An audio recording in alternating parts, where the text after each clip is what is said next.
Now turn to member questions. The chair now recognizes himself for 5 minutes for questioning. What is this hearing about? This hearing is about American economic growth and American economic competitiveness. That's what it's about.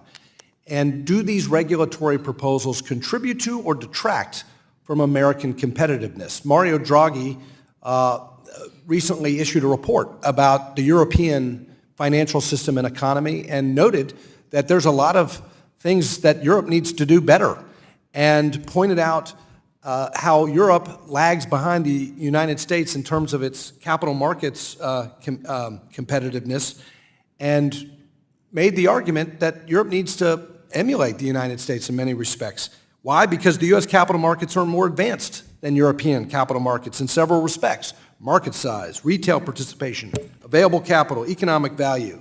So, Mr. Benson, the rumor is that the re-proposal of Basel III Endgame would make some broad and material changes with respect to operational risk and some of the credit risk pieces, but market risk would be largely left untouched. Can you explain why this would be a bad idea from the standpoint of American economic growth?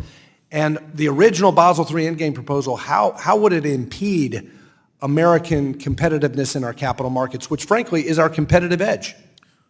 Thank you, Mr. Chairman. So obviously we don't know what will be in the re-proposal, so we're very eager to see that. We're very eager also to see the quantitative impact study that the regulators did, which they should have done at the front end and not the back end. But importantly, as I pointed out, the U.S. funds the vast majority of its economic activity through the capital markets, and that is a good thing. And as you pointed out, Mr. Draghi's recent comments, Europe itself is in its third iteration of trying to develop its capital markets to achieve what the U.S. has achieved.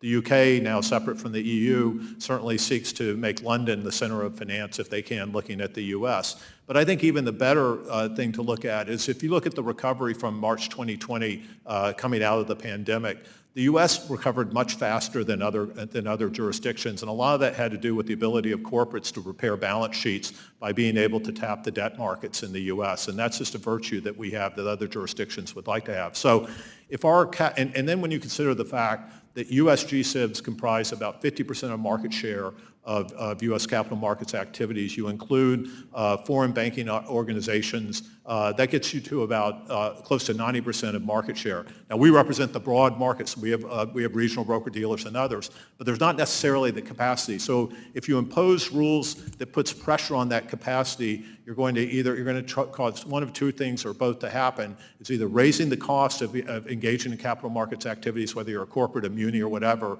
or banks pulling back, which some have talked about doing in certain areas. So knock-on effect is great. Yeah, emulating Europe is really not what we want to do. Gold plating and making us less competitive than Europe is certainly not what we want to do. And I would note this Price Waterhouse study released in June of this year that found that the original Basel III Endgame proposal would cause U.S. economic growth to decline up to 25%.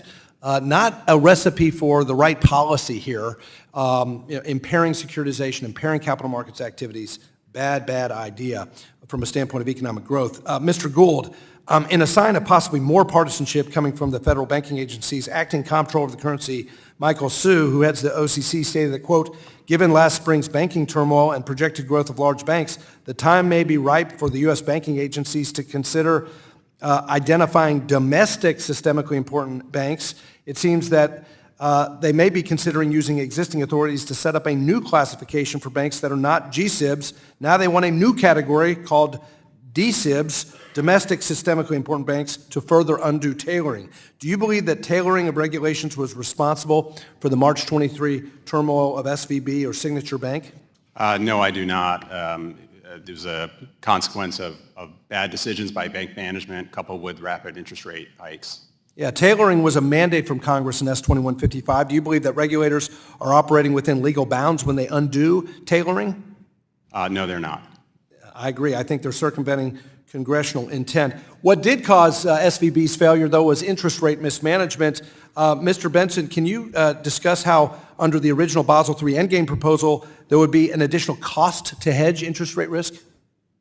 Well, there are a lot of different factors in the Basel proposal, but one as it relates to hedging was the treatment of cleared derivatives and uncleared derivatives, both of which are sort of inconsistent with other jurisdictions now. They're doing that, and that would have a knock-on effect both for affiliated transactions as well as for end users. So it would really inform a capital tax on hedging activities. Yeah, my time has expired, but my goodness, why would we make hedging interest rate risk more difficult when we just went through what we did with SVB? My time has expired.